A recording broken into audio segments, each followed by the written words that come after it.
Hello everyone, आप सभी का आपके अपने चैनल एक्सकवेशन फॉर नॉलेज एक एकेडमी में स्वागत है। आज हम लोग क्लास 10th का साइंस स्टार्ट कर रहे हैं, जिसमें हमारा सबसे पहले हम लाइट पढ़ेंगे। तो लाइट क्लास 10th का स्टार्ट करने से पहले हम थोड़ा देख लेते हैं कि हमने अभी तक लाइट के बारे में क्या क्या पढ़ा है। तो अगर हम बात करें लाइट का, तो हमें इतना पता है कि light is a form of energy. ये सारी चीजें हम क्लास 9, 10th, 8, 9th में पढ़ चुके हैं कि light is a form of energy. और दूसरा चीज, लाइट ही वो है जिसके वजह से हम कोई भी ऑब्जेक्ट देख पाते हैं।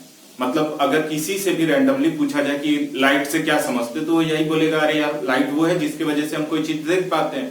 क्योंकि अगर हम एकाएक अंधेरे रूम में जाएं तो हमें कुछ नहीं दिखाई देगा जब तक आप लाइट ऑन ना करें। तो इसका मतलब कि लाइट वो है जिसकी वजह से हम सारे ऑब्जेक्ट को देख पा रहे हैं। और दूसरा, लाइट हमारा क्या है, एक फॉर्म ऑफ एनर्जी है। तो ये हमें लाइट के बारे में पता है। दूसरा चीज जो हमने ऑब्जेक्ट डिवाइड किए हैं कि अगर हम इस बेसिस पे कि कौन अपना लाइट देता है, कौन किसी के दूसरे के लाइट्स को रिफ्लेक्ट करके लाइट को रिफ्लेक्ट करता है, इस आधार पे हमने दो तरह के ऑब्जेक्ट बनाए हैं। एक होता है लुमिनस ऑब्जेक्ट और दूसरा नॉन लुमिनस ऑब्जेक्ट। अब लुमिनस ऑब्जेक्ट क्या होता है? तो लुमिनस ऑब्जेक्ट वो ऑब्जेक्ट हैं जो खुद की लाइट जनरेट करते हैं। जैसे कि सन हो गया। सन क्या करता है? सन के पास अपना खुद का लाइट है। और अगर हम बात करें मून का, तो वो नॉन लुमिनस ऑब्जेक्ट हो गया। क्यों? क्योंकि वो दूसरे की यानी सन की लाइट को रिफ्लेक्ट करता है, उसका खुद का कोई लाइट नहीं है। अगर और एग्जांपल लेना चाहे तो आपका फोन हो गया।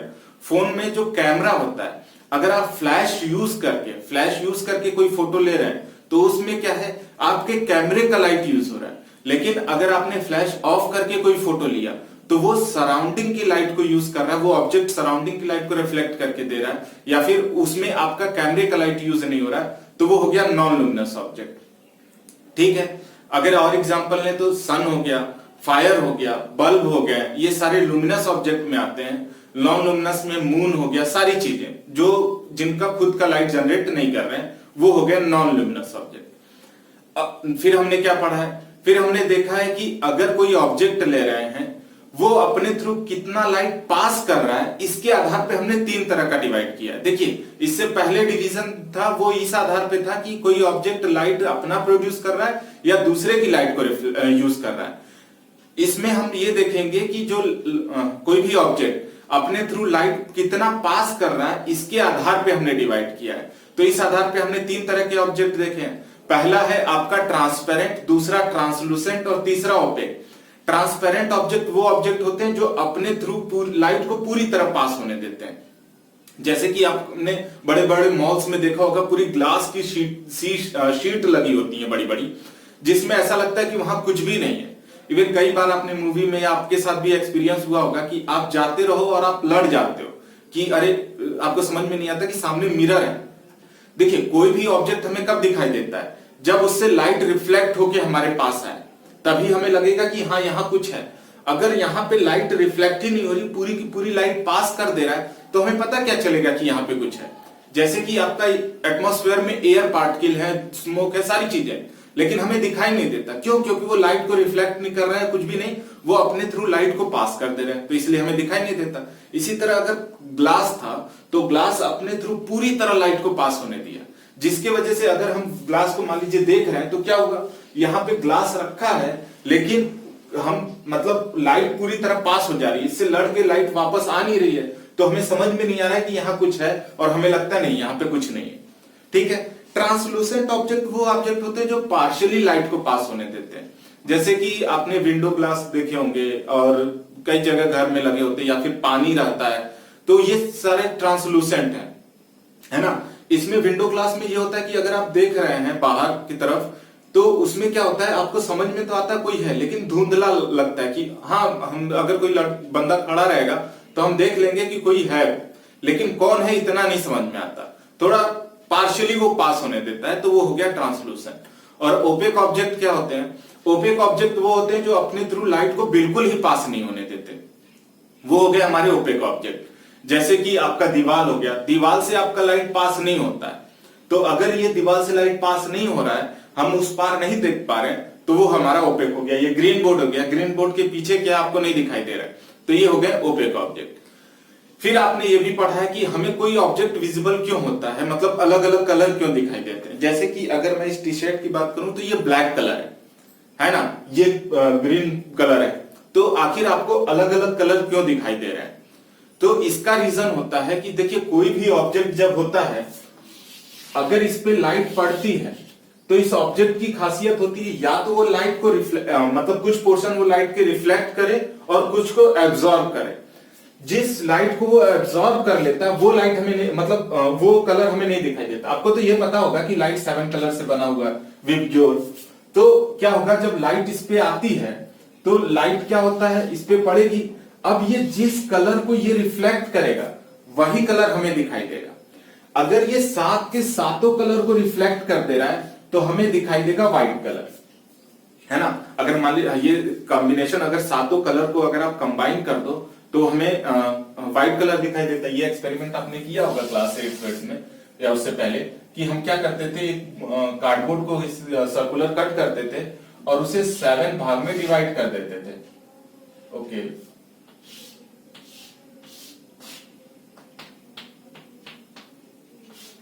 अब क्या करते थे, इन सातों कलर में, मतलब ये सातों आपके इक्वली डिस्ट्रीब्यूटेड होते थे, डिवाइडेड होते थे, काफी तेजी से घुमाते थे तो हमें एक एक सिंगल कलर नहीं, सिर्फ व्हाइट कलर दिखाई देता था। ठीक है, तो उसी तरह अगर कोई ऑब्जेक्ट रखा है, उस पर लाइट पड़ रही है, अगर वो सातों कलर को रिफ्लेक्ट कर रहा है तो हमें व्हाइट लाइट दिखाई देगा। अगर वो सभी कलर को एब्जॉर्ब कर ले रहा है और हमें कोई भी लाइट रिफ्लेक्ट नहीं हो रही है तो हमें कैसा कलर दिखाई देगा, तब हमें ब्लैक कलर दिखाई देता है। अगर हमें रेड कलर दिखाई दे रहा है तो इसका मतलब वो रेड कलर को रिफ्लेक्ट कर रहा है। येलो कलर दिखाई दे रहा है तो सिर्फ येलो कलर को रिफ्लेक्ट कर रहा है, बाकी सबको एब्जॉर्ब कर ले रहा है। तो सिंपल सा है, हमें कोई कलर क्यों दिखाई देता है, तो क्योंकि वो ऑब्जेक्ट उसी कलर को रिफ्लेक्ट कर रहा है, बाकी सबको एब्जॉर्ब कर ले रहा है। व्हाइट के साथ ये खासियत है कि व्हाइट सारे कलर को रिफ्लेक्ट करता है और ब्लैक के साथ ये खासियत है कि ब्लैक सभी कलर को एब्जॉर्ब कर लेता है। तो ये कुछ बेसिक चीजें थी जो आपने अब इस आज से पहले पढ़ रखा होगा। अगर हम बात करें लाइट में तो हमें इस साल लाइट में रिफ्लेक्शन और रिफ्रैक्शन पढ़ना है। क्लास 8 में आपने इसके बारे में भी थोड़ा बहुत पढ़ रखा है, इसे हम इस थोड़ा डिटेल में जानेंगे कि रिफ्लेक्शन और रिफ्रैक्शन क्या होता है। सबसे पहले बात करते हैं हमारा पहला टॉपिक रिफ्लेक्शन का।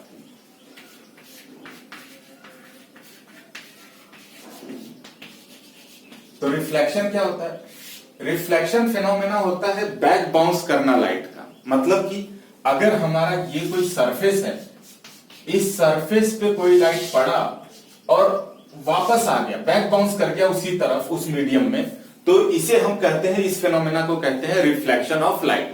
यानी रिफ्लेक्शन ऑफ लाइट क्या हुआ, back bounce off the light. Light जा रहा था, किसी पॉलिश सरफेस पे पड़ा और वापस आ गया, इस फिनोमेना को हम रिफ्लेक्शन ऑफ लाइट कहते हैं। ये पॉलिश सरफेस की अगर हम बात करें तो जो हम बनाते हैं जनरली हम लोग यहां मिरर लेते हैं।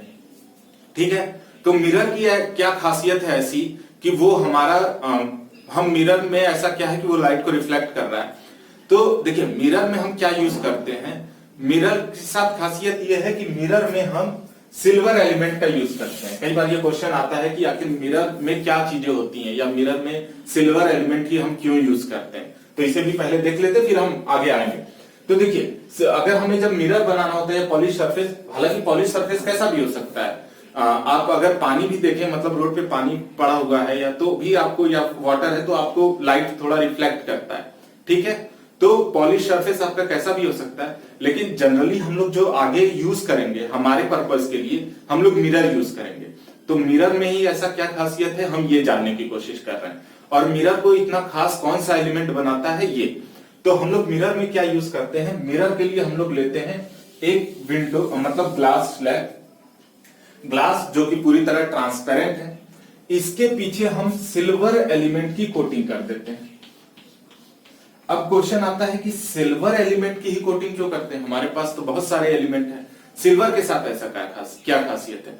तो सिल्वर की खासियत ये है कि सिल्वर 95% या मोर देन 95% लाइट को रिफ्लेक्ट करता है, इसीलिए हम सिल्वर एलिमेंट की कोटिंग करते हैं, जिससे क्या हो, लाइट पूरी तरह रिफ्लेक्ट हो, तो हमें चीजें क्लियर दिखाई दे।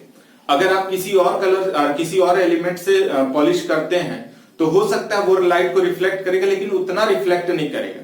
जैसे कि आपका ब्रास हो गया या फिर ये चीजें होती हैं, स्टील हो गया, जिसके आपके बर्तन बने होते हैं। तो अगर आप बर्तन में भी देखेंगे अपने आप को तो वो रिफ्लेक्ट करता है, लेकिन उतने अच्छे से उतने क्लियर नहीं दिखाई देता जितना मिरर में आपको दिखाई देता है। तो सबकी कुछ ना कुछ रिफ्लेक्ट करने की टेंडेंसी होती है सब एलिमेंट की, लेकिन सिल्वर के साथ खासियत यह है कि सिल्वर 95% या अप्रॉक्स 95% लाइट को रिफ्लेक्ट कर देता है, जिसके वजह से हम मिरर बनाने के लिए सिल्वर एलिमेंट की यूज करते हैं, सिल्वर एलिमेंट। अब क्या हुआ, हमने ग्लास लिया, ग्लास के पीछे सिल्वर एलिमेंट की कोटिंग कर दी। लेकिन अगर कभी आपने मिरर देखा होगा, मिरर तो देखे ऑब्वियसली रोज देखते हैं, लेकिन मेरा कहना है कि अगर आपने मिरर को पलट के देखा होगा, कई बार होता है कि आप जो पर्स होते हैं लेडीज पर्स, उसमें छोटा सा मिरर रखा होता है, अगर आपने उस मिरर को निकाल के पीछे देखा तो हमारा कॉन्सेप्ट क्या है कि अगर ये ग्लास है, ग्लास के पीछे सिल्वर एलिमेंट की कोटिंग है, तो पीछे पलटेंगे तो सिल्वर एलिमेंट की कोटिंग दिखनी चाहिए। लेकिन अगर आप देखेंगे तो वो रेड कलर का होता है या फिर ब्लैक कलर होता है। अब सिल्वर रेड और ब्लैक तो होता नहीं, तो फिर पीछे पलटने पे रेड और ब्लैक क्यों दिखाई देता है और ऐसा क्यों होता है? तो ये इसलिए होता है कि इस सिल्वर एलिमेंट की कोटिंग करने के बाद ना हम इसे रेड कलर से पेंट कर देते हैं। और ऐसा क्यों करते हैं इसे भी समझेंगे कि आखिर हम रेड कलर से पेंट क्यों कर दे रहे हैं। तो हम इसके पीछे क्या करते हैं, रेड कलर से पेंट कर देते हैं। अब ये क्यों किया? अरे नहीं करते, हम इधर से भी चाहते तो देख पाते अपने आप को, इधर से भी चाहते तो देख लेते, आखिर पीछे की तरफ हमने रेड कलर की कोटिंग क्यों की? तो इसका रीजन है कि सिल्वर आपका बहुत ज्यादा रिएक्टिव होता है ऑक्सीजन से। अगर आपने कभी देखा होगा कि जैसे अगर आप कोई नया सिल्वर का ऑर्नामेंट लेके आते हैं, कोई भी गहना लेके आते हैं, तो वो बहुत चमकता है शुरू में, लेकिन जैसे जैसे टाइम बीतता वो डल होते जाती है उसकी चमक। क्यों? क्योंकि जो एटमॉस्फेयर में ऑक्सीजन प्रेजेंट है उसके साथ वो रिएक्ट करता है और उसका कलर कम होते जाता है, सिल्वर ऑक्साइड बना लेता है जो कि ब्लैकिश कलर होता है। तो इस वजह से उसका मतलब जो ब्राइटनेस होता है वो कम होते जाता है। हमें ऐसा नहीं चाहिए। अगर आप मिरर देखिए, जैसे मेरे घर पे जो मिरर है मेरे को लग रहा है 25-26 साल से वैसे ही है ना। अब आप चाहते हो मिरर एक बार बन गया तो लंबा चले, ऐसा तो है नहीं कि अगर 5 साल 10 साल बाद हम बार बार उसे रिप्लेस करें, ऐसा कुछ नहीं है। तो इसीलिए हम इसे पीछे की तरफ से रेड पेंट से या फिर ब्लैक पेंट से पेंट कर देते हैं ताकि ये दोनों तरफ से प्रोटेक्ट हो जाए और ऑक्सीजन को अब इसे रिएक्ट करने को ना मिले। क्योंकि अगर आप ये चीज नहीं करते हो, आप इसे नहीं लगाते हो, तो ये ऑक्सीजन से रिएक्ट कर जाएगा। हो सकता है 2 साल 5 साल 7 साल बाद इसका जो हमारा सिल्वर था वो सिल्वर ऑक्साइड बन के ब्लैक कलर हो जाए और हमें दिखाई, मतलब जो हम मिरर का यूज जिस लिए कर रहे थे वो ना करे, लाइट को रिफ्लेक्ट ना करे। तो इसीलिए हम इसे पीछे कोटिंग कर देते हैं, इससे रेड पेंट से या इन सब चीजों से। तो होप आपको मिरर कैसे बनता है, क्यों हम सिल्वर एलिमेंट का क्यों यूज करते हैं, ये समझ में आ गया।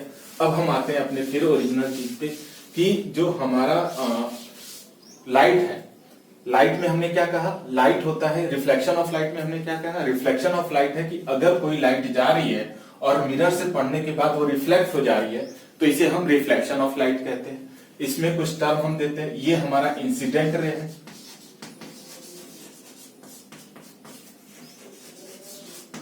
और ये हमारा रिफ्लेक्टेड रे है।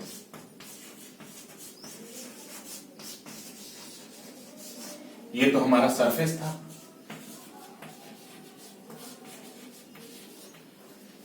अब क्या है, फिर आते हैं हमारा लॉज ऑफ रिफ्लेक्शन। क्या लॉज ऑफ रिफ्लेक्शन? हमने रिफ्लेक्शन देख लिया कि रिफ्लेक्शन होता है कि अगर कोई सब्सटेंस मतलब किसी सब्सटेंस पॉलिश सब्सटेंस पे कोई इंसिडेंट रे पड़े या कोई रे पड़े लाइट की और वो बैक बाउंस कर जाए तो उसे रिफ्लेक्शन ऑफ लाइट कहते हैं। अब आते हैं लॉज ऑफ रिफ्लेक्शन पे।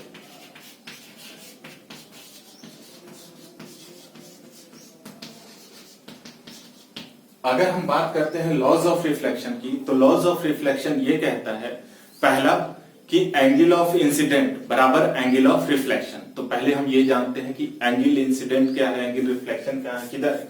तो पहला ये, अगर ये सरफेस है तो ये हमारा नॉर्मल होता है। नॉर्मल क्या होता है, सरफेस से परपेंडिकुलर हमारा नॉर्मल होता है, ठीक है।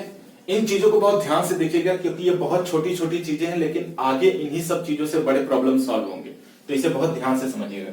क्या हुआ, ये हमारा इंसिडेंट रे था, ये रिफ्लेक्टेड रे था, ये सरफेस और सरफेस से परपेंडिकुलर नॉर्मल। तो पहला कहता है एंगल ऑफ इंसिडेंट बराबर angle of reflection. First law ये है कि हमारा एंगल ऑफ इंसिडेंट जो है वो बराबर है एंगल ऑफ रिफ्लेक्शन के। तो एंगल ऑफ इंसिडेंट क्या है, एंगल ऑफ इंसिडेंट है इंसिडेंट रे और नॉर्मल के बीच का एंगल। ध्यान से, इंसिडेंट रे और नॉर्मल के बीच का एंगल होता है एंगल ऑफ इंसिडेंट, और दूसरा रिफ्लेक्टेड एंगल क्या है, एंगल आर। तो रिफ्लेक्टेड रे और नॉर्मल के बीच का एंगल एंगल ऑफ रिफ्लेक्शन। फिर से, इंसिडेंट रे और नॉर्मल के बीच का एंगल एंगल ऑफ इंसिडेंट जिसे डिनोट करते हैं आई से, रिफ्लेक्टेड रे और नॉर्मल के बीच का एंगल एंगल आर जिसे एंगल ऑफ रिफ्लेक्शन जिसे आर।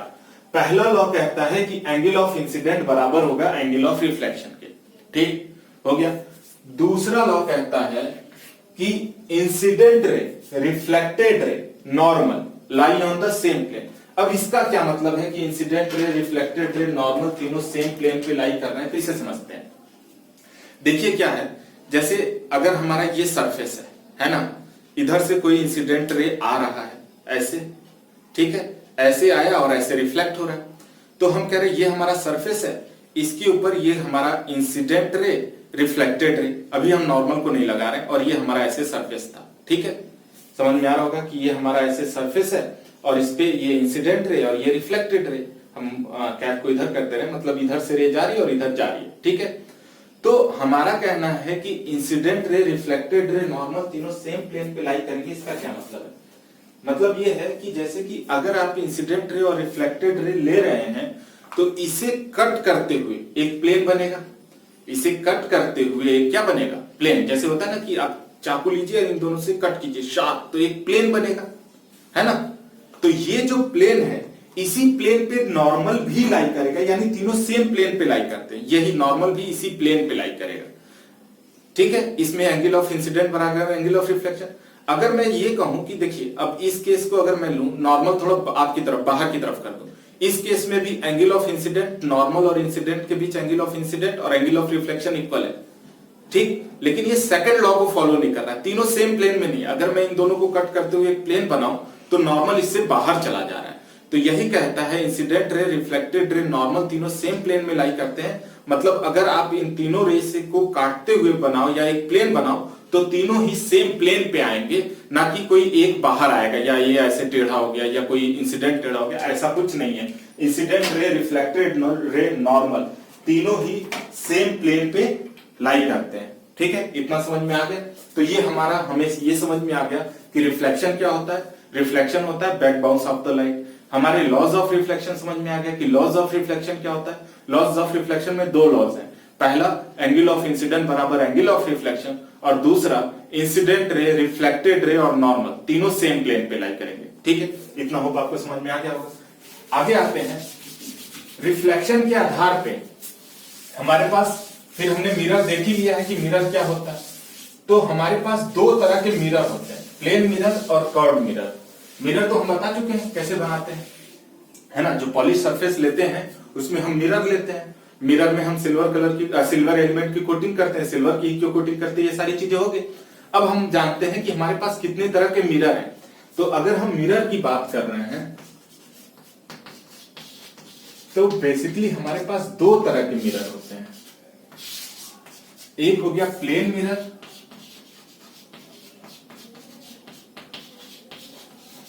और दूसरा हो गया कर्व्ड मिरर। फिर अगर आप कर्व्ड मिरर की बात करें तो कर्व्ड मिरर में भी आपके पास दो तरह के मिरर होते हैं, एक होता है कॉनकेव और दूसरा होता है कॉन्वेक्स,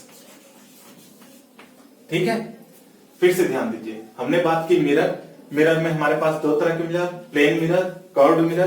कर्व्ड मिरर में हमारे पास दो तरह के मिरर हैं, कॉनकेव मिरर और कॉन्वेक्स मिरर। कई बार आपसे ये क्वेश्चन आता है कि आप बताइए कि कितने तरह के मतलब टाइप ऑफ मिरर आप लिखिए, तो आप कॉनकेव मिरर और कॉन्वेक्स मिरर लिख देते हो और आपको लगते हो सही है। नहीं, अगर आपके पास पूछा जा रहा है कितने तरह के मिरर होते हैं तो दो, प्लेन और कर्व। अगर आपसे पूछा जाए कर्व्ड मिरर में कितने तरह के हैं, तब आप लिखोगे कॉनकेव और कॉन्वेक्स। ये जनरली ये क्वेश्चन आप लोग गलत करते हो। अगर कोई भी टीचर पूछे या कोई भी पूछता है, तो ये ध्यान रखिएगा इस चीज का। पहले हम डिटेल में बात करेंगे प्लेन मिरर, उसके बाद हम कर्व मिरर के बाकी पे आएंगे। तो पहले देख लेते हैं हम लोग प्लेन मिरर क्या है और उसके क्या प्रॉपर्टीज है। तो हम बात करते हैं प्लेन मिरर की। तो अगर आपने प्लेन मिरर लिया हुआ है तो प्लेन मिरर के साथ क्या खास बात है कि ये हमारा प्लेन मिरर है। प्लेन मिरर के सामने अगर आपने कोई ऑब्जेक्ट रखा हुआ है तो वो कैसा इमेज बनाता है, क्या प्रॉपर्टी होगी, उसको हम ये देख रहे हैं। तो प्लेन मिरर के सामने अगर कोई ऑब्जेक्ट है d डिस्टेंस पे, तो इसकी खासियत होती है इसका जो इमेज होता है ना वो भी इससे d डिस्टेंस पे ही बनता है।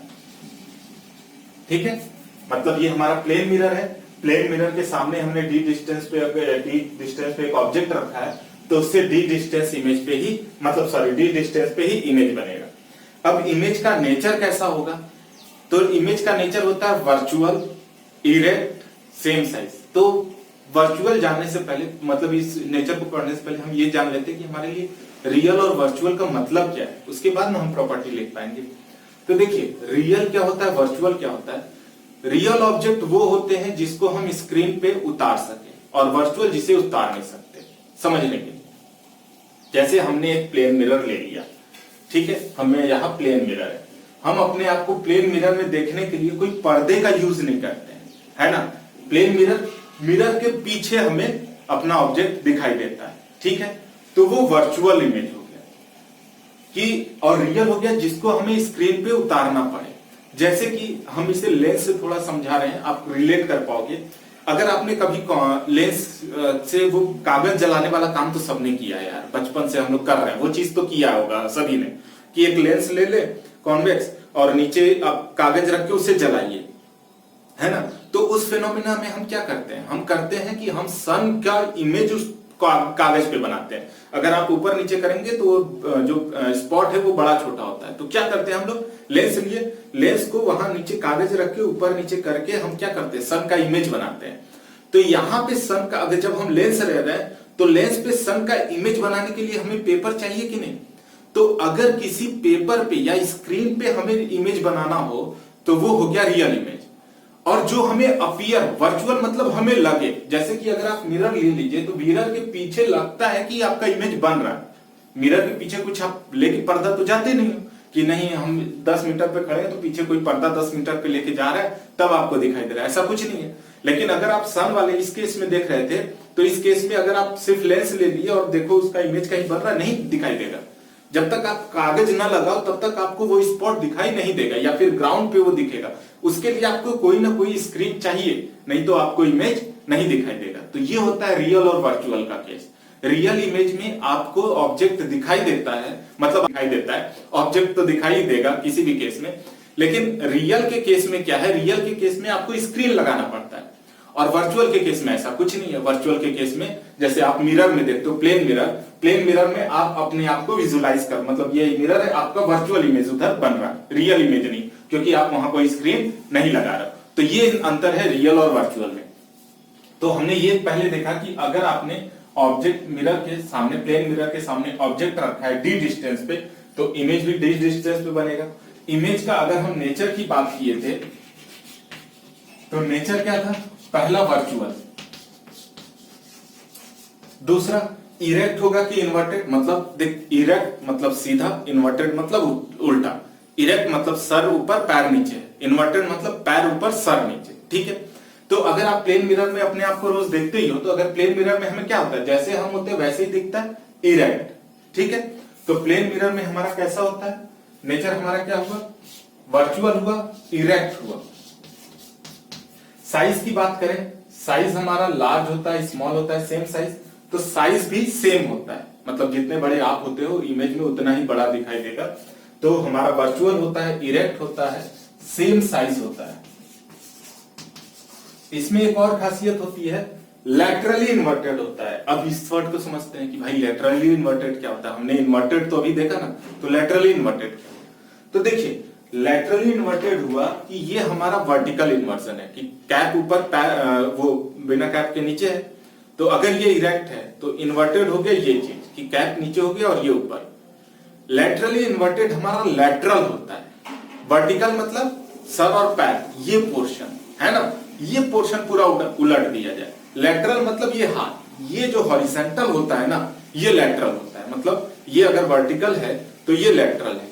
लेटरल में क्या है, कैप इधर है, अभी ये बगैर कैप के इधर है, तो लेटरल इन्वर्जन कैप जो उधर था वो इधर आ जाए और बगैर कैप वाला इधर चला जाए, तो ये हो गया लेटरल इन्वर्जन। मतलब इधर अगर ये आपको सही लियो तो ये हो गया लेटरल इन्वर्टेड, ठीक है। और अगर ये सीधा है तो ये हो गया इन्वर्टेड।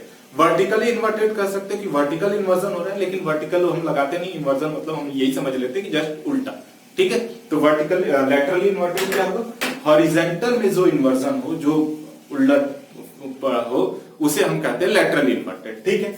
तो हमारा जो इसका इमेज बनता है वो लेटरली इन्वर्टेड बनता है। आप प्लेन मिरर में देखिएगा, अगर आप प्लेन मिरर में देख रहे हैं, अगर आप दायां हाथ उठाएंगे अपना, तो मिरर जो इमेज बन रहा है उसका बायां हाथ उठता है ना। अगर आप अपना दायां हाथ उठाएंगे तो उसके लिए कौन सा हाथ उठेगा, बायां। तो ये जो होता है ये लेटरल इन्वर्टेड होता है। मतलब कि अगर हम इसके इधर एस बनाए हैं तो इधर हमें उल्टा एस दिखता है, ठीक है। तो ये हो गया लेटरली इन्वर्टेड। ये जो हो गया ये हमारा लेटरली इन्वर्टेड है। अगर आप इधर पी ऐसे बनाए हो तो इधर उल्टा पी आपको दिखाई देगा, ठीक है। समझ में आ रहा है? इसका सिंपल सा रीजन, ऐसा होता क्यों, तो ऐसा इसलिए होता है क्योंकि भाई हमने पढ़ा है कि सेम डिस्टेंस पे सारे इमेज बनते हैं।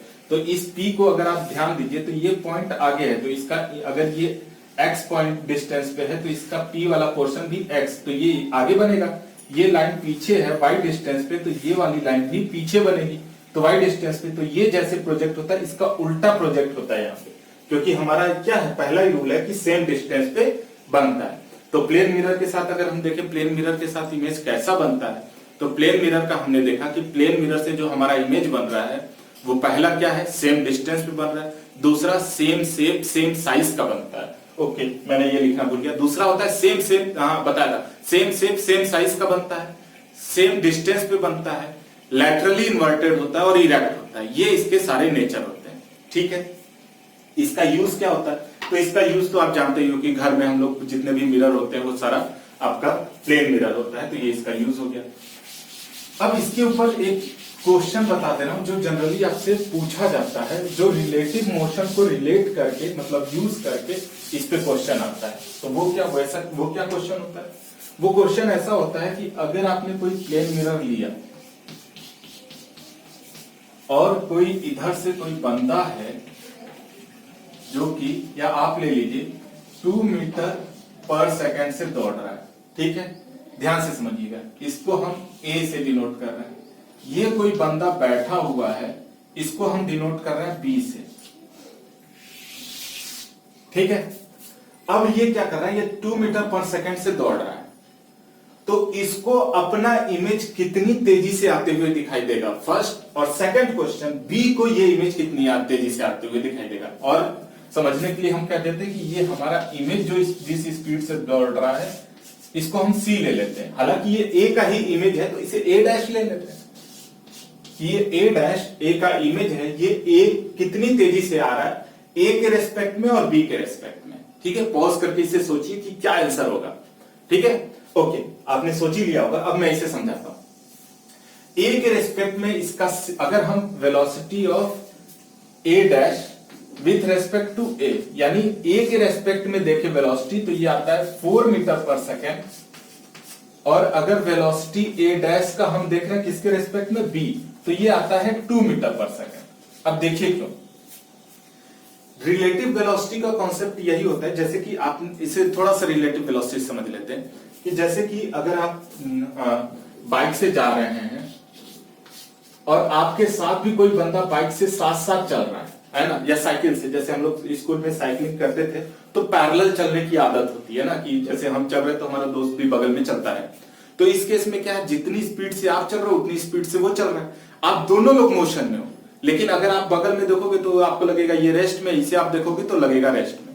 उसके उल्टा अगर आप जा रहे हो सामने से भी कोई आ रहा है तो ऐसा लगता है यार ये बहुत तेजी से नहीं निकल गया, इतना तेजी से निकल गया, जबकि वो उतनी स्पीड होती भी नहीं है उसकी, है ना। या फिर अगर आपने ट्रेन में ये ऑब्जर्व किया होगा, ट्रेन में बहुत, या बस में, कि ट्रेन अगर जब 2 ट्रेन पास में आती हैं तो ऐसा लगता है दूसरी वाली ट्रेन बहुत तेजी से निकल गई, है ना। जबकि ऐसा नहीं होता है, आप भी जा रहे हो वो भी आ रहे हैं, तो जब पास आते हो तो ऐसा लगता है कि हाँ ये काफी तेजी से आ गए। या फिर अगर आप जा रहे हो और दूसरा भी उसी डायरेक्शन में जा रहा है, वो कितना भी तेज चल रहा हो, आप भी उसी डायरेक्शन में चल रहे हैं, तो ऐसा लगता है वो धीरे धीरे जा रहा है ना। तो ये सारे कॉन्सेप्ट रिलेटिव वेलोसिटी के होते हैं, ये क्लास 9th में आपने पढ़ा हुआ है, बस मैं थोड़ा सा यहाँ बता दे रहा हूँ।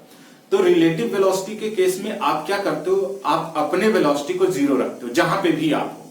अगर आप रेस्ट में हो तो आपकी वेलोसिटी जीरो ही है, लेकिन अगर आप देख रहे हो, जिसको जो भी ऑब्जर्व कर रहा है वो अपने आप की वेलोसिटी को रेस्ट में लेता है और अपनी वेलोसिटी सामने वाले को उल्टा करके दे देता है। सिंपल सा लॉजिक है। तो क्या है, अगर ये 2 मीटर पर सेकंड से चल रहा है, तो अगर आप इसके रेस्पेक्ट में देख रहे हो तो पहले इसे रेस्ट में कर। रेस्ट में करने के लिए इसकी वेलोसिटी जो है, इसे क्या करना होगा, जीरो करना होगा। जीरो करने के लिए इसकी वेलोसिटी अगर आप जीरो कर रहे हो तो जितना भी इसका वेलोसिटी उसे इसको दे दो पलट के 2 मीटर पर सेकंड। अच्छा ये तो क्लियर है ना कि अगर ये 2 मीटर पर सेकंड से जा रहा है तो ये भी 2 मीटर पर सेकंड से ही आ रहा होगा, है ना। लेकिन आपने अपनी वेलोसिटी को रेस्ट में रखने के लिए अपना भी वेलोसिटी उसे दे दिया, तो 2 + 2 आपको ये कितने से आते हुए दिखाई देगा, 4 मीटर पर सेकंड से। ठीक है, अब बी की बात करते हैं। बी तो ऑलरेडी रेस्ट में है, यानी वेलोसिटी इसकी जीरो है, तो इसको तो अपनी वेलोसिटी कुछ उल्टा करके देने की जरूरत नहीं है। तो ये क्या करेगा, ये जितनी तेजी से आ रहा था ना उतनी ही तेजी से इसे आते हुए दिखाई देगा, यानी 2 मीटर पर सेकंड। फिर से मैं बता देता हूं इसे एक बार। मेरा क्वेश्चन ये था कि अगर आपके पास एक बंदा है जो 2 मीटर पर सेकंड से जा रहा है, और तो उसे कितनी स्पीड से वो आते हुए दिखाई देगा उसका इमेज। ठीक है, तो हमें तो ये पता है कि अगर हम 2 मीटर पर सेकंड से जा रहे हैं तो इमेज में भी 2 मीटर पर सेकंड से आ रहा होगा। लेकिन क्योंकि हम खुद चल रहे हैं तो हमें क्या करना होता है, ऐसे केस में, रिलेटिव वेलोसिटी के केस में अपने आप को रेस्ट में मानना होता है। रेस्ट में मानने के लिए अपनी वेलोसिटी को हम जीरो करते हैं। जीरो करने के लिए मेरे पास जितनी भी वेलोसिटी उसे पलट के हम इसे दे देते हैं, तो ये हो गया 2 मीटर पर सेकंड। तो अगर अब देखेगा ये बंदा तो इसे 2 + 2 4 मीटर पर सेकंड से आते हुए दिखाई देगा। लेकिन अगर बी बंदा देखेगा तो बी के पास तो ऑलरेडी रेस्ट में है, तो इसे कितने से दिखाई देगा, ये 2 मीटर पर सेकंड से ही आते दिखाई देगा। अगर मैं ये कहूं कि एक तीसरा बंदा था सी, ठीक है, ये 2 मीटर पर सेकंड से इधर जा रहा था, तो इसे मतलब ऐसे उस इमेज को देखते हुए पीछे चला जा रहा है ना, कि मतलब ये इधर मिरर है, ऐसे देखते देखते ये पीछे अपने खुद भी जा रहा है।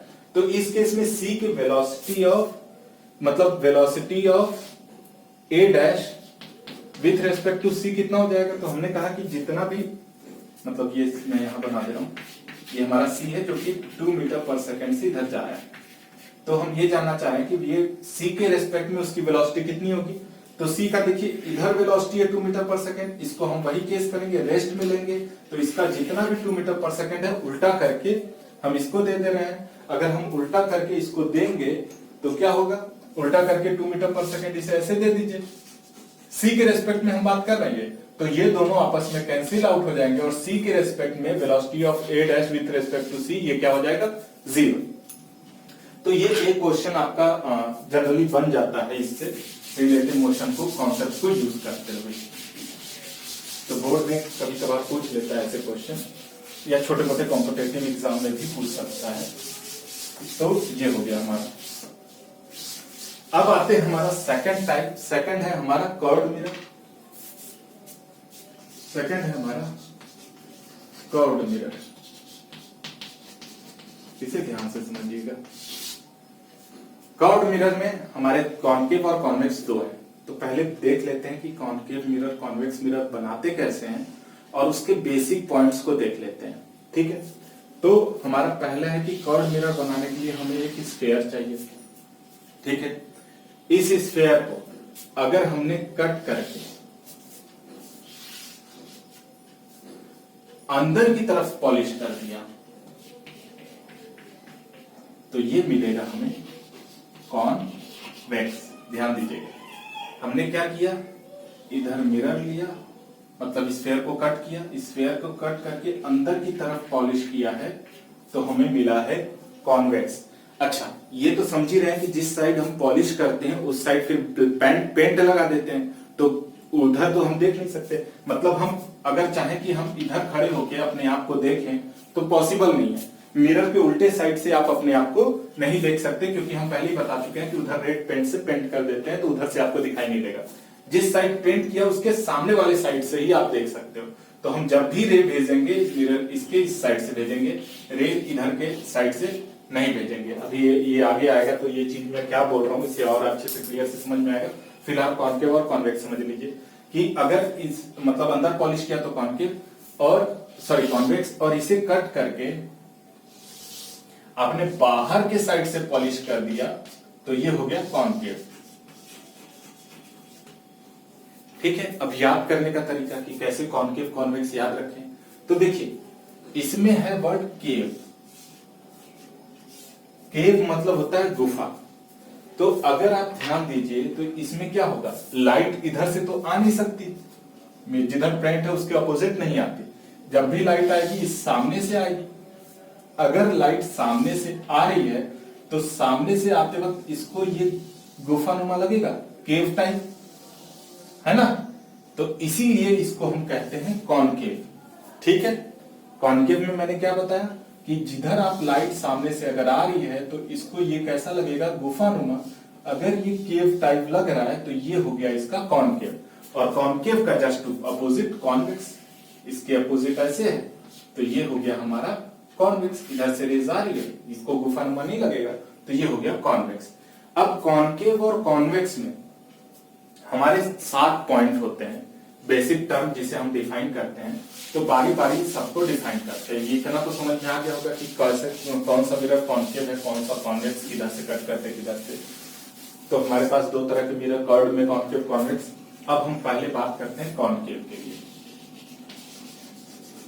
7 टर्म अच्छे से समझते चलिएगा, बेसिक चीजें हैं लेकिन बहुत इंपॉर्टेंट। पहले ही बोल चुका हूं कि अगर हमने एक स्फेयर लिया, ठीक, स्फेयर को हमने कट किया और बाहर की तरफ से पॉलिश कर दिया। हमने यही कहा था इसके लिए, थोड़ा बड़ा बना लेते हैं। हमने कहा है कि स्फेयर लिया, इसे कट किया और इसे यहां बना रहे हैं, ठीक है, और इसे बाहर की तरफ से पॉलिश कर दिया। ठीक है, तो सबसे पहला जो टर्म डिफाइन होता है वो होता है सेंटर ऑफ कर्वेचर। क्या? Centre of curvature. Centre of curvature क्या होता है? तो देखिए जब भी कोई मिरर कट किया जाएगा, किसी स्फेयर से कट किया जाएगा, सही है, तो ये स्फेयर का अपना खुद का एक सेंटर होगा, है ना। तो जो ये स्फेयर का सेंटर होता है वो इस मिरर के लिए सेंटर ऑफ कर्वेचर का काम करेगा। ठीक है, मतलब कि ये हमने कट कर लिया, अब ये लेकिन सर ये कट करके यहां ला दिए, वो पॉइंट वहां है तो आप वो पॉइंट को यहां क्यों दिखा रहे हो, ये सब नहीं। मतलब ये सेंटर, अगर ये कर्व पॉइंट आपने कट किया है तो इससे ये जो सेंटर की दूरी है ये तो फिक्स है ना, ये कोई पॉइंट थोड़ी ना होता। किसी भी स्फीयर के जो मिड पॉइंट होता है उसे सेंटर कहते हैं। अगर आप स्फीयर को नीचे ला रहे हो तो ऊपर ही थोड़ी ना रह जाएगा, वो जैसे जैसे स्फीयर नीचे लाओगे उसका सेंटर भी नीचे आता जाएगा। अगर उसका एक पोर्शन कट करके लाओगे तो उसके लिए वो सेंटर भी कट करके नीचे आता रहेगा। तो अगर आपने इसे कट करके नीचे लाया तो ये पॉइंट उसके साथ उसी रेशियो में यहां आ गया सेंटर ऑफ कर्वेचर। तो पहला टर्म हुआ हमारा क्या, सेंटर ऑफ कर्वेचर। तो मैंने कहा सेंटर ऑफ कर्वेचर क्या होता है, जो स्फीयर का सेंटर था, और ये ध्यान रखिएगा ये 2D है, 2D में सर्किल है। जब आप 3D बनाओगे तो स्फीयर होता है, फुटबॉल टाइप का है, ठीक है, उसे कट किए हैं, सर्किल को नहीं, रिंग टाइप का नहीं। लेकिन हम इस पे स्फीयर बना नहीं सकते, इतने अच्छे ड्राइंग हमसे आती नहीं है कि इतना बनाया जाए। तो आप समझिए कि ये हम क्या बनाए हुए हैं, स्फीयर, इसीलिए स्फीयर बार बार बोल रहे हैं, ये सर्किल नहीं है, इसे ध्यान दीजिएगा। तो स्फीयर को अगर आपने कट किया और बाहर की तरफ पॉलिश किया तो स्फीयर का जो सेंटर होगा वो इस मिरर के लिए सेंटर ऑफ कर्वेचर का काम करेगा। ठीक है, समझ में आ गया। तो पहला टर्म जो हमारा था वो था सेंटर ऑफ कर्वेचर। तो हमने बताया कि जिस स्फीयर से आपने इसे कट किया है उस स्फीयर का सेंटर इस मिरर के लिए, ये कौन सा मिरर है, कॉनकेव, इस मिरर के लिए सेंटर ऑफ कर्वेचर का काम करेगा। ठीक है, दूसरा होता है रेडियस, दूसरा टर्म होता है पोल। पोल क्या होता है, मिरर जो आपने कट किया है, ये मिरर का कोई ना कोई बीच का पॉइंट होगा, मिड पॉइंट होगा, तो मिरर के मिड पॉइंट को हम लोग डिनोट करते हैं पोल से। ठीक है, तो पहला टर्म हमने क्या डिफाइन किया, सेंटर ऑफ कर्वेचर। दूसरा टर्म क्या डिफाइन किया, पोल। सेंटर ऑफ कर्वेचर था मिरर के मिड पॉइंट को, मतलब सॉरी स्फीयर के सेंटर को हमने मिरर के लिए सेंटर ऑफ कर्वेचर कहा। मिरर के मिड पॉइंट को, जहां इसका मिरर का बीचों बीच हिस्सा होगा, जैसे अगर ये आपका मिरर है ना, तो ये अगर मिरर है तो ये इसका बीच का कोई हिस्सा होगा ना, तो मिरर के मिड पॉइंट को ही हमने क्या कहा, पोल कहा। ठीक है, अब आते हैं principal axis, third term. Principal axis क्या होता है? प्रिंसिपल एक्सिस होता है इमेजिनरी लाइन, ध्यान दीजिएगा, इमेजिनरी लाइन जो कि पोल और सेंटर ऑफ कर्वेचर से पास करे, मतलब किसी दो पॉइंट से पास करने वाली एक ही लाइन होती है, तो वही कहा जो सेंटर ऑफ कर्वेचर और पोल से वो जो लाइन पास हो उसे हम कहते हैं प्रिंसिपल एक्सिस। ठीक है, प्रिंसिपल एक्सिस। तो आई थिंक आपको तीन टर्म समझ में आ गए, सेंटर ऑफ कर्वेचर, पोल और थर्ड प्रिंसिपल एक्सिस क्या होता है। फोर्थ होता है radius of curvature. Radius of curvature क्या होता है? सेंटर ऑफ कर्वेचर और पोल के बीच का डिस्टेंस को हम रेडियस ऑफ कर्वेचर कहते हैं, जिसे डिनोट करते हैं आर से। फिर से radius of curvature, radius of curvature distance between pole and centre of curvature, ये डिस्टेंस को हम कहते हैं रेडियस ऑफ कर्वेचर। और पांचवा टर्म अपर्चर। अपर्चर होता है total length of the mirror, length of the mirror. Mirror का जो लेंथ है ना उसे हम अपर्चर कहते हैं। इजी सा था। फिर पांचों टर्म को समझ लीजिए। पहला centre of curvature. Centre of curvature क्या होता है? स्फीयर का जो सेंटर होता है, मिरर के लिए सेंटर ऑफ कर्वेचर होता है। सेकंड पॉइंट हमने देखा था पोल, कि मिरर का मिड पॉइंट हमारा क्या होता है? पोल होता है। तीसरा प्रिंसिपल एक्सिस। प्रिंसिपल एक्सिस होता है जो इमेजिनरी लाइन जो सेंटर ऑफ कर्वेचर और पोल से पास करे उसे हम कहते हैं प्रिंसिपल एक्सिस। फिर चौथा पॉइंट देखा था रेडियस ऑफ कर्वेचर, कि सेंटर ऑफ कर्वेचर और पोल के बीच का जो डिस्टेंस होता है वो रेडियस ऑफ कर्वेचर। और पांचवा देखा था अपर्चर, कि लेंथ ऑफ द मिरर को हम अपर्चर कहते हैं। ये पांचों टर्म आपको समझ में आ गए। अब दो टर्म जो सबसे इंपॉर्टेंट है, एक है प्रिंसिपल फोकस और दूसरा है फोकल लेंथ। प्रिंसिपल फोकस क्या होता है? देखिए, ये आपने मिरर लिया था कॉन्केव, तो प्रिंसिपल फोकस क्या कहता है? प्रिंसिपल फोकस कहता है अगर आप कॉन्केव या किसी भी मिरर के पैरेलल रे भेजो, पैरेलल किसके? प्रिंसिपल एक्सिस के पैरेलल। ध्यान दीजिएगा, सारे टर्म्स को बहुत अच्छे से समझिएगा। हमने क्या कहा? हमने कहा अगर आप प्रिंसिपल एक्सिस के पैरेलल रे भेजते हो तो इन रेस को वो जहां कन्वर्ज करेगा, यही हमारा प्रिंसिपल फोकस होता है। ध्यान दीजिए, प्रिंसिपल फोकस का डेफिनेशन जरूर आ जाता है। प्रिंसिपल फोकस क्या हुआ? प्रिंसिपल फोकस है कि अगर आप किसी भी लेंस के, किस मिरर के प्रिंसिपल एक्सिस के पैरेलल अगर आप रे भेज रहे हो, तो प्रिंसिपल एक्सिस के पैरेलल रे को जहां वो कन्वर्ज करे या कन्वर्ज करते अपीयर हो, इस केस में हमारा कन्वर्ज करना है, तो प्रिंसिपल एक्सिस के पैरेलल अगर हम रे भेजे तो वो जिस पॉइंट पे कन्वर्ज करे उसे हम प्रिंसिपल फोकस कहते हैं। समझ में आया? हमने क्या कहा? अगर प्रिंसिपल एक्सिस के पैरेलल हम रे भेजें तो जिस पॉइंट पे ये कन्वर्ज करेगा यही हमारा प्रिंसिपल फोकस होगा। तो यही हमारा क्या हुआ? प्रिंसिपल फोकस एफ से। और प्रिंसिपल फोकस और पोल के बीच के डिस्टेंस को हम कहते हैं फोकल लेंथ। प्रिंसिपल फोकस और पोल के बीच के डिस्टेंस को फोकल लेंथ। तो सातों टर्म हो गए। फिर से पहला था centre of curvature. Centre of curvature जिस स्फीयर से आपने कट किया उसके सेंटर को centre of curvature, pole mirror के मिड पॉइंट को पोल। उसके बाद principal axis, centre of curvature और पोल से पास हुई इमेजिनरी लाइन हमारा principal axis. Radius of curvature, centre of curvature और पोल के बीच के डिस्टेंस को radius of curvature. Aperture, total length of the mirror हमारा अपर्चर हो गया। फिर हमने बात की प्रिंसिपल फोकस की। तो प्रिंसिपल फोकस वो होता है जो प्रिंसिपल एक्सिस के पैरेलल आप रे भेजे जहां कन्वर्ज करे, वो हमारा प्रिंसिपल फोकस होता है। और प्रिंसिपल फोकस और पोल के बीच का जो डिस्टेंस होता है वो फोकल लेंथ होता है। अब कई बार आप क्या गलती करते हो, आपसे प्रिंसिपल फोकस पूछा जाता है, आप बोल देते हो हाफ जो होता है रेडियस ऑफ कर्वेचर का आधा। ये हम बाद में रिलेशन निकाले हैं कि जो रेडियस ऑफ कर्वेचर होता है वो 2 टाइम्स होता है फोकल लेंथ का। ठीक है, ये सही है, नो डाउट। लेकिन अगर आपसे प्रिंसिपल फोकस का डेफिनेशन पूछा जाएगा तो आप ये लिख दोगे कि principal focus centre of curvature और पोल के बीच का पॉइंट होता है, तो ये गलत हो जाएगा। प्रिंसिपल फोकस के लिए हमने डिफाइन किया है कि प्रिंसिपल एक्सिस से पैरेलल रे आ रहे हैं, जहां वो कन्वर्ज हो रहा है वही हमारा प्रिंसिपल फोकस है। ठीक है, तो होप आपको प्रिंसिपल फोकस भी समझ में आ गया, फोकल लेंथ भी, और ये रिलेशन तो बता ही दिया कि जो हमारा आर है वो R bar R equal to 2f होता है। ये सारे डेरिवेशन हम क्लास 12th में देखेंगे। अगर आपको इच्छा होगी तो आप क्लास 12th पे भी हमने वीडियो डालेंगे सारे, उसे देख लीजिएगा। तो ठीक है, आर इक्वल टू 2f। तो आई होप आपको सातों टर्म समझ में आ गए। इससे आपने एक चीज देखी कि ये जो ये आपका इमेज बना है, इसके लिए रेस जा रहे हैं प्रिंसिपल फोकस से और एक्चुअल में कट कर रहे हैं। यानी कि अगर आप मिरर ऐसे रखे हो तो आपको यहाँ पे स्क्रीन रखना होगा ना, ताकि आप इस पॉइंट को देख पाओ, है ना। रेस आ रही है, यहाँ इकट्ठा हो रही है, जब तक आप स्क्रीन यहाँ नहीं लगाओगे, जैसे लेंस था, लेंस में ऐसे आपने रखा था, इसके नीचे जब तक आपने कागज नहीं लगाया तब तक आपको पता नहीं चल रहा है रेस यहाँ पे इकट्ठा हो रही है ना। वैसे ही अगर आपने मिरर रख दिया है, मिरर से रेस आएंगी तो आपको यहाँ स्क्रीन लगाना होगा, जिससे आपको पता चले कि हाँ यहीं पे आपका सारी इकट्ठा हो रहा है। तो ये हमारा रियल इमेज बना है, या फिर कह सकते हैं इस केस में रियल फोकस बना है। कैसा फोकस? Real focus. ये सब बहुत इंपॉर्टेंट चीज है, ध्यान दीजिएगा। पहला पॉइंट क्या हमने बताया कि इसका फोकस जो है वो रियल है।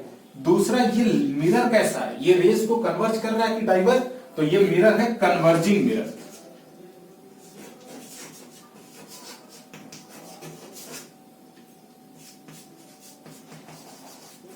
तो हमने 7 पॉइंट देखे कॉनकेव के, साथ में ये भी जाना कि जो कॉनकेव मिरर है उसका फोकस रियल होता है और ये कन्वर्जिंग मिरर है, सारे रेस को एक जगह इकट्ठा कर रहा है।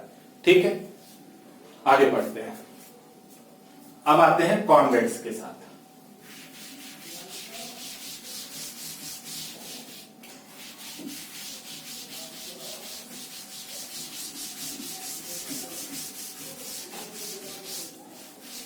अब बात करें कॉन्वेक्स के साथ, तो जैसे कॉन्केव है वैसे ही कॉन्वेक्स है, कुछ खास अंतर नहीं है, बस फोकल लेंथ के साथ थोड़ा सा चेंज है।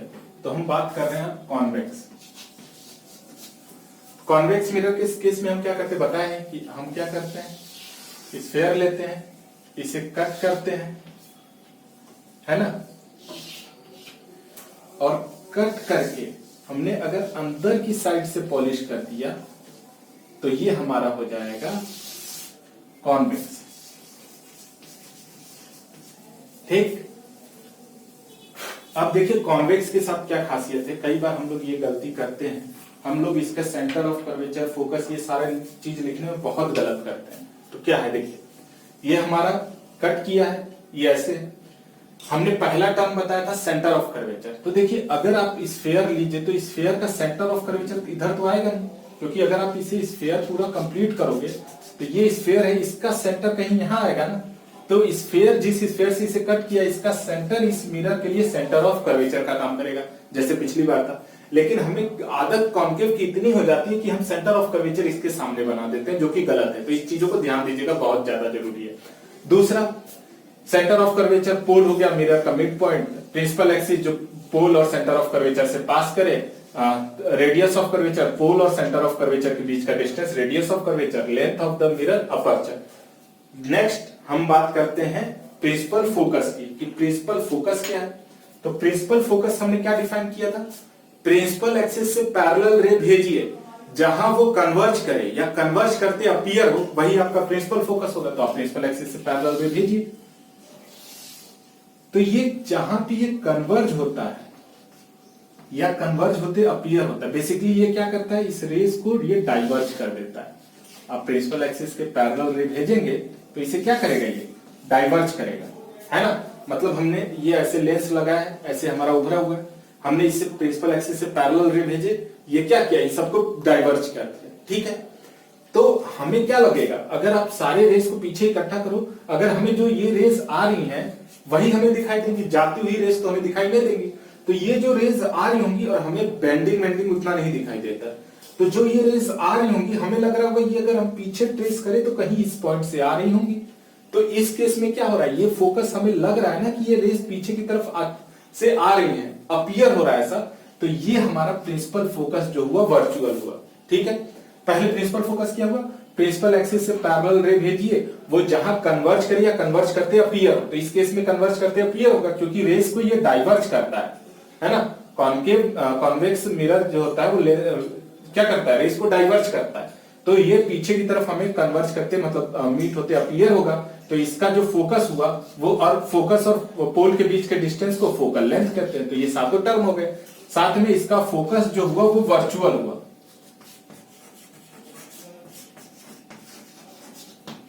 इसका फोकस कैसा हुआ? Virtual focus. और ये पहला पॉइंट है। दूसरा पॉइंट क्या हुआ? वर्चुअल फोकस है, साथ साथ में इसका जो आपका फोकस है ये कन्वर्जिंग मिरर है कि डाइवर्जिंग? ये रेस को क्या कर रहा है? डाइवर्ज कर रहा है। तो ये कैसा मिरर हुआ? डाइवर्जिंग।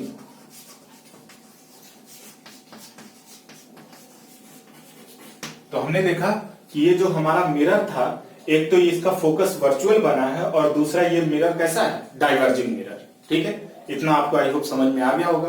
तो हमने अभी तक दोनों मिरर के सातों पॉइंट देखे, centre of curvature, radius of curvature, pole, focus, principal focus, focal length, aperture और प्रिंसिपल एक्सिस, ये सातों टर्म देखे थे। साथ साथ में हमने ये देखा कि कौन सा फोकस रियल है, कौन सा वर्चुअल। तो हमने देखा कॉनकेव का फोकस रियल होता है, कॉन्वेक्स का वर्चुअल, और कॉनकेव हमारा कन्वर्जिंग मिरर है, कॉन्वेक्स डाइवर्जिंग मिरर। ठीक है, एक चीज और, मतलब ये आपके बोर्ड के लेवल का तो है नहीं, लेकिन थोड़ा सा जान लेते हैं ऐसे इंटरेस्ट के लिए कि हमारा जो कॉनकेव है वो कन्वर्ज क्यों कर रहा है और कॉन्वेक्स डाइवर्ज क्यों कर रहा है। अगर हम इसे रे डायग्राम से समझना चाहें तो क्या है? वैसे ये तो एक्सपेरिमेंटल है कि भाई हमने एक्सपेरिमेंट करके देखा, रे भेज के देखा, ये इसे डाइवर्ज कर रहा है तो डाइवर्जिंग, वो कन्वर्ज कर रहा है कन्वर्जिंग। लेकिन अगर हम इसे रे डायग्राम से समझना चाहें तो कैसे समझेंगे? तो देखिए, उससे पहले एक रिलेशन आप जरूर समझ लीजिए। आपने पढ़ा होगा कि अगर कोई सर्कल है, सर्कल में रेडियस और टेंजेंट के बीच का जो एंगल होता है वो कितने एंगल होता है? 90 डिग्री, है ना? ये पढ़ा हुआ है कि किसी भी सर्कल में जो रेडियस होता है और जो टेंजेंट होता है इसके बीच का एंगल 90 डिग्री। और ये टेंजेंट क्या होता है? टेंजेंट होता है किसी भी सर्कल का किसी एक पॉइंट से पास करता हुआ या एक पॉइंट को कट करते हुए जो लाइन पास हो उसे हम टेंजेंट कहते हैं। ठीक।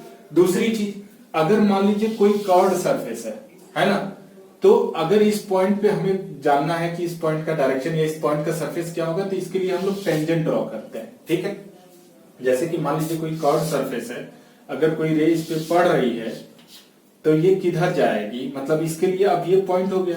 तो इस पॉइंट के लिए हम क्या करें, मतलब हमने क्या पढ़ा है?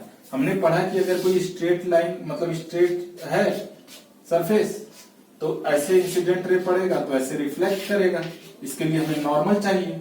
अगर ये कर्व्ड सरफेस है तो इसका हम कैसे नॉर्मल खींचे सरफेस? तो सरफेस कैसे खींचेंगे? सरफेस क्या होगा, इससे टेंजेंट ड्रॉ कर लीजिए इस पॉइंट पे। टेंजेंट क्या होता है? जो किसी एक पॉइंट को कट करते हुए पास करे। तो इसी पॉइंट को जहां ये आ रहा है इसको कट करते हुए जाएगा, ये हमारा सरफेस हो गया। ये जो टेंजेंट है ये सरफेस हो गया, और इस सरफेस के परपेंडिकुलर अगर आप खींचेंगे तो ये हो गया हमारा नॉर्मल। अभी दोनों को हम यूज करेंगे तो इसीलिए बोला कि इसे थोड़ा समझ लीजिएगा। देखिए अब क्या है, अगर हम बात करें कॉनकेव मिरर का, तो कॉनकेव मिरर में हमने कहा कन्वर्जिंग की होती है। जैसे हमने ये कॉनकेव मिरर ले लिया, हमने प्रिंसिपल एक्सिस ये पैरेलल रे बना लिया, प्रिंसिपल एक्सिस। अब कहा कि हमारा कोई एक रे ऐसे आया, तो हमें जानना है कि ये रे डाइवर्ज क्यों नहीं कर रहा है, कन्वर्ज क्यों कर रहा है ना? तो देखिए सिंपल सा है, रे किधर बेंड करेगा ये डिपेंड करेगा। अगर हमारा ऐसे कोई सरफेस रहता था तो हमारा लॉज ऑफ जो हमने रिफ्लेक्शन पढ़ा है उसका फर्स्ट लॉस है। तो इसीलिए कहा था ये सारी चीजें बहुत इंपॉर्टेंट है, इसे अच्छे से समझ लीजिएगा कि ये हमारा सरफेस है, ये नॉर्मल है, ये इंसिडेंट रे है। तो इंसिडेंट रे रिफ्लेक्टेड रे होगा, ये इधर जाएगा, ना कि जो रे है वो इधर वापस आएगा। ऐसा नहीं हो सकता। इंसिडेंट रे बराबर रिफ्लेक्टेड रे, यही हमारा फर्स्ट लॉ था रिफ्लेक्शन का। तो अगर हमें ये रे जानना है कि किधर जाएगा तो हमें इस पॉइंट पे नॉर्मल खींचना होगा। तो नॉर्मल क्या होगा, हम क्या करेंगे, इसके सरफेस के टेंजेंट ड्रॉ करेंगे। और हमें पता है टेंजेंट और रेडियस, यानी ये जो सेंटर ऑफ कर्वेचर था, ये हमारा क्या होगा, नॉर्मल की तरफ बिहेव करने लगेगा कि नहीं, है ना? हमने अभी क्या देखा, हमने देखा कि सर्किल में जो रेडियस और टेंजेंट होता है ये 90 डिग्री होता है। तो अगर टेंजेंट हमारा सरफेस हुआ तो रेडियस हमारा क्या हो गया, रेडियस हमारा नॉर्मल हो गया। वही हम बोल रहे हैं कि अगर इस पॉइंट पे देखिए तो इस पॉइंट पे हमने क्या ड्रॉ किया, टेंजेंट। ठीक है, तो अगर टेंजेंट ड्रॉ किया है तो इसके परपेंडिकुलर जो लाइन होगी ये क्या होगी, सेंटर ऑफ कर्वेचर से पास होगी, क्योंकि हमने क्या देखा है, सेंटर ऑफ कर्वेचर और इसके बीच 90 डिग्री और ये भी 90 डिग्री होता है, तो इस हिसाब से ये कहां से पास होगा, सेंटर ऑफ कर्वेचर। तो हम ये समझ सकते हैं कि सेंटर ऑफ कर्वेचर से जो भी लाइन पास होगी वो नॉर्मल की तरह बिहेव करेगी। इसे याद कर लीजिए, अगर थोड़ा भी कंफ्यूजन है तो इसे एक बार और देख लीजिएगा, नहीं तो इस पॉइंट को याद कर लीजिए कि सेंटर ऑफ कर्वेचर से कोई भी लाइन पास होगी, ये लाइन भी, तो ये इस पॉइंट पे नॉर्मल है, ये अगर यहां पास हो रही है तो इस पॉइंट पे नॉर्मल है, इधर पास हो रही है तो इस पॉइंट पे नॉर्मल, इवन यहां पोल पे पास हो रही है तो ये पोल पे नॉर्मल है। सेंटर ऑफ कर्वेचर से लाइन अगर कहीं भी जा रही होगी तो वो सरफेस पे परपेंडिकुलर रहेगी। इस चीज को अच्छे से समझ लीजिए, ठीक है। अब आगे आते हैं। तो हमारा क्वेश्चन ये था कि जो सेंटर ऑफ कर्वेचर मतलब ये कैसे कन्वर्जिंग है, तो देख लेते हैं इसे। अब तो आई थिंक आपको समझ में भी आ गया होगा। तो हमारा ये कॉन्केव मिरर है, ये हमारा नॉर्मल मतलब प्रिंसिपल एक्सिस, ये पोल, हमने एक रे पैरेलल भेजा, तो हमें अगर इस पॉइंट पे नॉर्मल खींचना है तो हम कहां से पास करेंगे, सेंटर ऑफ कर्वेचर से एक लाइन खींच दीजिए, ये हमारा क्या हो गया, नॉर्मल हो गया इस पॉइंट पे, है ना। अभी समझाया कैसे।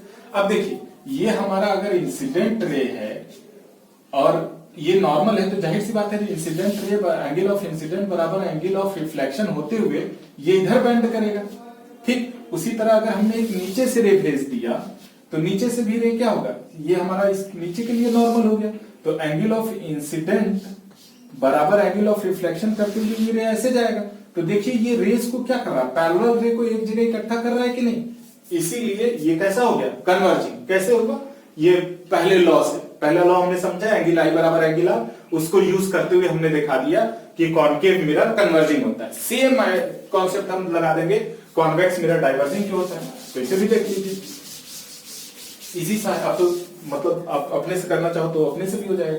कॉन्वेक्स मिरर की बात करें तो कॉन्वेक्स मिरर में हम इधर से पॉलिश करते हैं, अगर आप इसे ऐसे लें तो इसमें केस में क्या है, सेंटर ऑफ कर्वेचर इधर है, या इस बात को याद रखिएगा, भूल मत जाइएगा। सेंटर ऑफ कर्वेचर कई बार आप लोग सामने ही बना देते हैं जो कि गलत है। तो क्या होगा, अगर हम प्रिंसिपल एक्सिस के पैरेलल दो रे भेजें और हमें देखना है कि ये कन्वर्ज करेगा कि डाइवर्ज, तो हमें क्या करना होगा, इस पॉइंट पे नॉर्मल बनाना होगा। नॉर्मल हम कहां से खींचते हैं, सेंटर ऑफ कर्वेचर से खींच दीजिए, ये हमारा नॉर्मल इसके लिए हो गया, इसके लिए नॉर्मल इधर हो गया।